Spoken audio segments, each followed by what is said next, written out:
Сәлем оқушылар, бүгінгі сабағымда математикалық сауаттылықтан пайыз тақырыбына есептер шығаруды үйренеміз. Сабақты соңына дейін көріңдер және каналыма тіркеліп кетуді ұмытпаңдар.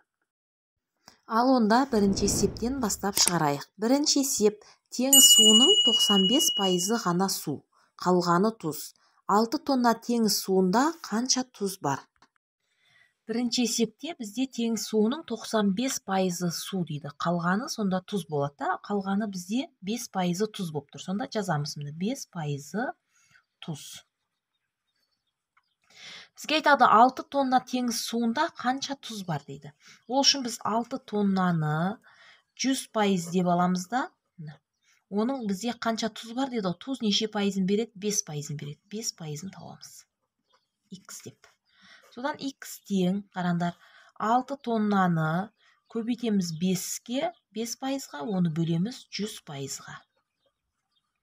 5% бен 100% қысқаратын 20 болады, есе 1 болады.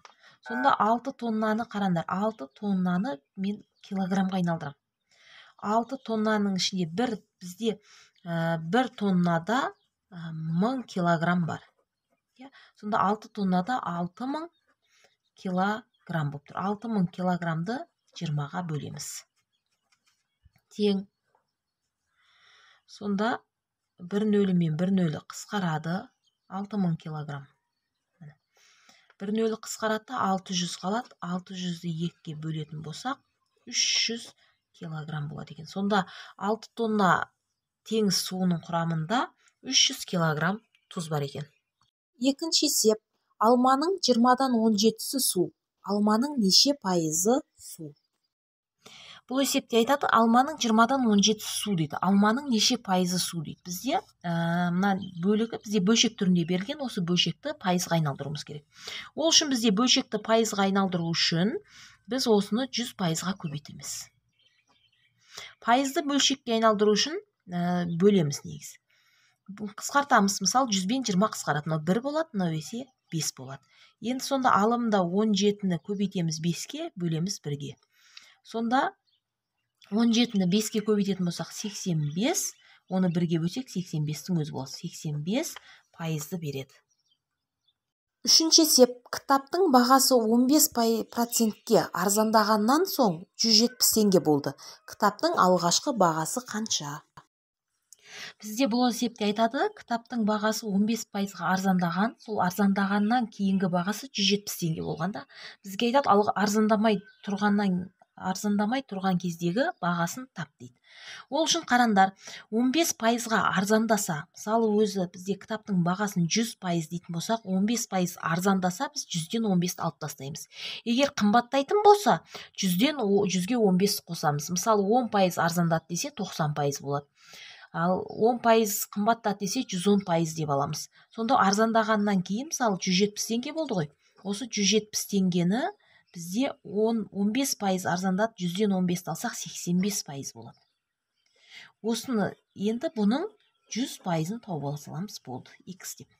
Бұдан x-ті табу үшін біз не істейміз? 170-ті 100-ге көбейтіп 85-ге бөлеміз.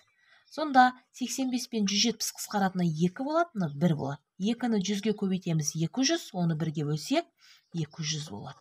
Сонда алғашқы бағасы 200 теңге болған екен. Төртінші есеп: дәптердің бағасы 40 теңге. Бағасын 10%-ға арттырғаннан кейін 664 теңгеге неше дәптер сатып алуға болады? Бұл есепте айтады, дәптердің алғашқы бағасы 40 теңге болғанда, сосын дәптер 10%-ға қымбаттағаннан кейін 664 теңгеге неше дәптер сатып алуға болады дейді. Ол үшін біз бірінші 40 теңгені 100% деп аламыз. Міне 40 теңгені 100% деп аламыз да, оны 110 теңгеге қымбаттады ма, 110 теңгесін тауып аламыз. 110%-ын тауып аламыз, x деп. Бұдан x-ті табу үшін 40-ты Міне x табу үшін былай көбейтеді. Неге? 40-ты 110-ға көбейтіп 100-ге бөлеміз. 1-0 мен 1 қысқарады, 1-0 мен 1 қысқарады, әйтпесе көбейтіп бөлсеңдер де болады. Сонда 4 мен 11-ға, 4-ті 11-ге көбейтсек 44 болады, оны 1-ге бөлсек 44 болады. Сонда 44 теңге болған. Енді қараңдар, 664 теңгеге неше дәптер сатып алуға болады? 44 теңгеден. Ол үшін 664-ті 44-ке бөлеміз. Бөлетін болсақ бізде 14 бүтін болады да, қалдық 4 теңге қалады. Сонда 14 дәптер сатып алады екенбіз да, сонда 4 теңгеміз жанымызда қалады екен. 5-ші есеп, 40% 50 санының 80%-ын құрайтын санды табыңыз. Бізге 40% дейді, 50 санының 80%-ын құрайтын санды тап дейді. Ол үшін қараңдар, 50 санының алдымен 80%-ын тауып аламыз. 50-ді 100% деп аламыз да, оның 80%-ын x деп аламыз. 80%-ын табу керек қой. Табу керек болса x деп аламыз. Сонда енді қараңдар, бұл бізде пропорция болды. Бізде x мына жерде тұрма, оның жоғарысында тұрғанына, турайында қасында тұрғанына көбейтеміз да, бұлай бөлеміз.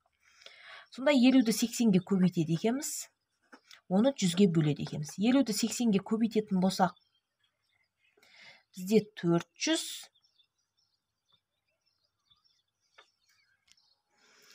400 емес, 4000, 4000-ды 100-ге бөлетін болсақ, бізде 40 шығады. Сонда 50 санының 80%-ы 40 екен. Сонда 40, енді қана 40% 50 санның 80%-ын құрайды екен. Сонда бұның 80%-ы мына санның дейді, табу керек болған санның 40%-ын құрайды екен. Сонда 40%-ымыз 40-қа тең болып тұр да, оның 100%-ын біз не істеуіміз керек? Табуымыз керек. 100%-ын x деп аламыз.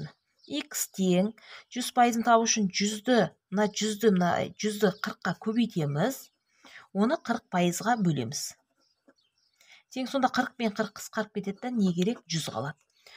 100-ге тең екен. 6-ші есеп, сүттің 8%-ы қаймақ, қаймақтың 25%-ы май. Сүттің неше пайызы май? Қараңдар, бұл есепте бізде сүттің 8%-ы қаймақ, қаймақтың 25%-ы май дейді. Сонда сүттің неше пайызы май деп сұрап жатыр бізден. Ол үшін, мысалы біз кез келген, мысалы 100 литр сүт алайық. 100 литр сүт аламыз да, соның 100% деп аламыз. Кез келген санды алуға болады, 100, 200, 50, сол сияқты сандарды алған оңайлау. Соның 8%-ын табамыз. 8%-ын x деп аламыз. Сонда x тең. Бұдан енді қараңдар, x-ті табу үшін біз 100-ді 8-ге көбейтіп, 100-ге бөлеміз. 8-ге көбейтеміз, оны 100-ге бөлеміз. 100-ді 8-ге көбейтсек 800, оны 100-ге бөлсек 8 литр шығады. Сонда 100 литрдің 8 литрі, 100 литр сүттен 8 литр қаймақ алуға болады екен. Осы 8 литрді енді біз тағы да 100% деп аламыз да, оның бізде 8 литр қаймақтың 25%-ы май ғой. 25%-ын x деп 25%-ын тауып аламыз. Бұдан x-ті табу үшін 8-ді 25-ге көбейтіп 100-ге бөлеміз. 8-ді 25-ге көбейтсек 200, 200-ді 100-ге бөлетін болсақ, бізде 2 шығады, 2 литр. Сонда қараңдар, бізде 100 литр сүттен 2 литр қаймақ алуға болады екен. Сонда міне 100 литр сүтті енді бізде осы сүттің неше пайызы қаймақ, май деп сұрап жатыр, май алуға болады екен. 100% деп аламыз да, оның 2 литрді x% деп неше пайызын құрап тұр, соны пайызын тауып аламыз. X тең, бұл үшін x мына жерде тұрма, міне 100-ді 2 литрге көбейтеміз, 100 литрге бөлеміз. 100-ді 2-ге көбейтіп, 100-ге бөлеміз. Сонда 100-ді 2-ге көбейтсек 200, оны 100-ге бөлсек 2% шығады. Сонда сүттің 2%-нан май алуға болады екен. Тауардың бағасы қаңтар айында 10%-ға қымбаттап, ақпан айында 10% арзандады. Тауардың бағасы алғашқы бағадан қалай өзгерді? Бұл есепте бізде тауардың бағасы қаңтар айында 10% қымбаттап, ақпан айында 10% арзандаған дейді. Тауардың бағасы қалай өзгерді дейді. А-да қымбаттады, В-да арзандады, С-да өзгермейді дейді. Ал Д-да есе 20% өзгерді дейді. Ал Е-де анықтау мүмкін емес дейді. Көп оқушылар бұл жерде тауардың бағасы өзгермеді деген жауапты белгілеп қояды. Ол дұрыс емес. Алдымен біз не істейміз? Тауардың бағасын мысалы 1000 теңге деп алайық. 1000 теңгелік тауар болсын. Сол бізде қаңтар айында 100% болды. 100% 1000 теңге деп аламыз. Ол 10% қымбаттаған кезде оның 110%-ын тауып аламыз. 10% қымбаттады деді ма, 100-ге 10-ды қосып жібересіңдер. 10% арзандады десе 100-ден 10-ды аламыз да 90%-ын табамыз. X деп аламыз. Тең. Енді қарандар, бізде 1000-ды 110-ға көбейтіп 100-ге бөлуіміз керек, я? 1000-ды 110-ға көбейтеміз, 100-ге бөлеміз. 2 нөл мен 2 нөл қысқарып кетеді да, сонда 1100 теңге болған тауардың бағасы.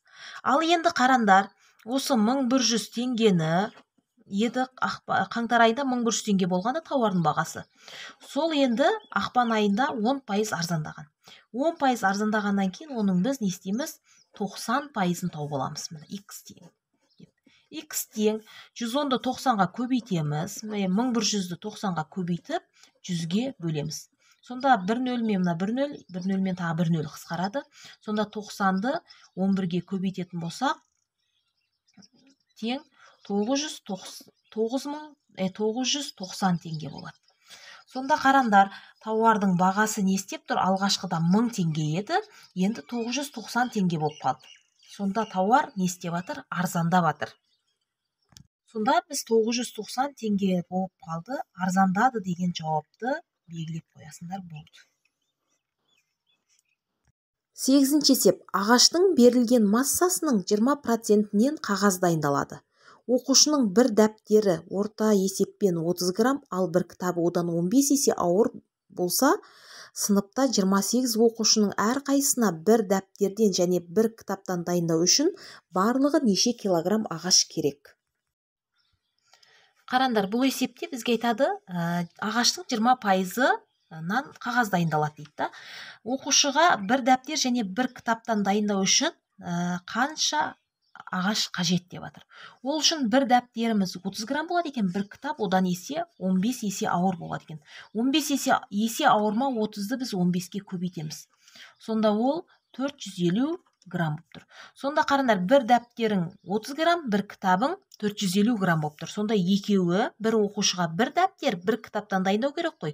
Сонда бір оқушыға 30 грамм және 450 граммды қосамыз, тең 480 грамм қағаз керек болып тұр, бір дәптер дайындау үшін.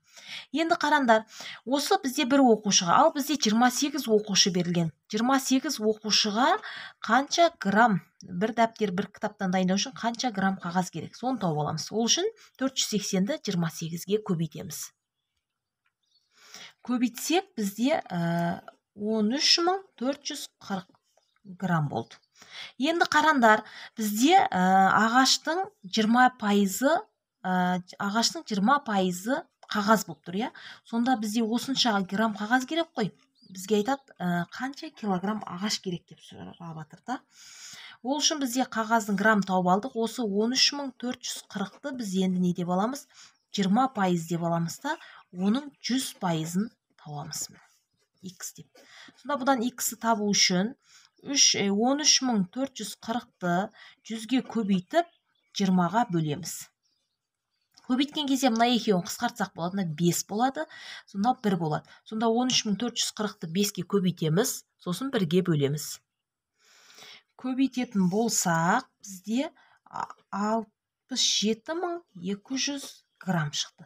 Енді қарандар, бізде жауап килограммен беріліп тұр да, онда біз бұны килограмға айналдырамыз. 1 килограмда бізде 1000 грамм бар.